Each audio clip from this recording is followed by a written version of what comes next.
Hi, here's my audience of one, riding solo. Okay, let's see. Alright. Hello. I'd like to start by welcoming you all to the class of 2025 high school graduation. My name is Dee Mitchell, and I'm Vice President of Chop Shop Music Supervision. As alumni to this wonderful school, I speak with great authority when I say it has prepared you for what is to come in both college and in life. Many years have passed since I was sitting up on that stage waiting for my diploma, but I clearly remember the thoughts going through my head as I waited for my name to be called, and they all revolved around one thing: what's next?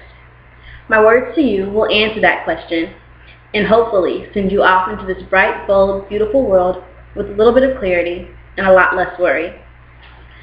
What's next is you'll be sent off to a place where there are no parents to remind you of the online homework that's due at 11:59. What's next is learning self-discipline and knowing when to turn off Netflix or Call of Duty to study for that exam that's 30% of your final grade. What's next is deciding on a major, dropping that major, choosing another major, dropping that major, and repeat until you finally settle on one that accepts the largest amount of classes you've already taken. What's next is many, many all-nighters from preparing for finals and many more declarations of, that's it, I'm dropping out and becoming a welder, because they get paid really well and you don't actually need a degree for that. But you won't. You'll make another gallon of coffee and continue to study, pass your class, sleep through your entire break, and wake up in time for your first class in the new semester. Now I realize that that it doesn't actually seem like it'd be all that enjoyable. And that's true. College will make you want to curl up in the fetal position and rethink everything you've ever done in your entire life. But after all that introspection, you won't want to change anything, because while it may hold your worst moments, it also provides you with your best. The friends you make in college will be the ones that you have for a lifetime. Sorry, high school friends, although some of you might make the cut. The things you learn from both yourself and from other people will change and better the way you live your life from that point on. They say that college is where you go to find your identity. And I've got news for you. They aren't lying. As cliche it may sound, the next step in your life is truly where you will learn to spread your wings. And yes, you will go tumbling to the ground or running into loose tree branches every once in a while. But from those experiences, you will become stronger and more knowledgeable about what you can handle. And when you try again, you'll succeed. I hate to burst everyone's bubble, but unfortunately, most of the things you learned in grades kindergarten through 12 will not help you in the real world. Yes, it's true. Your math teachers were lying when they said you need to know how to work with imaginary numbers to make it in life.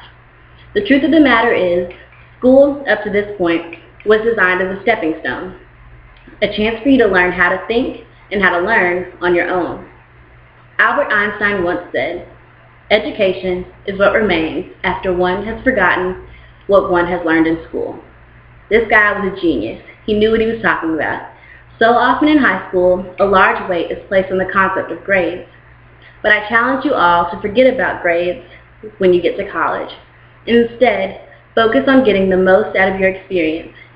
And before the parents start an uprising, I'm not saying to sleep all day, party all night, and forget about going to class. I'm saying, don't let the idea of making the grade keep you from learning who you are. Because once you are confident in your person, the impact you will make on the people you come into contact with goes up exponentially. Up until this point, I've highlighted pieces of college that are most beneficial to you. But there's also the added aspect of making a lasting impression on the world and the lives of others. Most of you probably have some idea of what you want to do in life. And like I said before, that is subject to change. But besides the careers out there that exist for the sole purpose of helping others, I urge you to find your own niche and contribute what you have towards the betterment of our world. Your work doesn't stop after 5. There is no way of knowing the effect of what you do and whether your actions, whether they be negative or positive, can affect other people. Why not leave your mark on the world? As you leave this place today, I hope I have inspired you to embrace life and all of its ups and downs, and to see that if you can't leave this world the same, try to leave it better. Thank you, and congratulations to the class of 2025.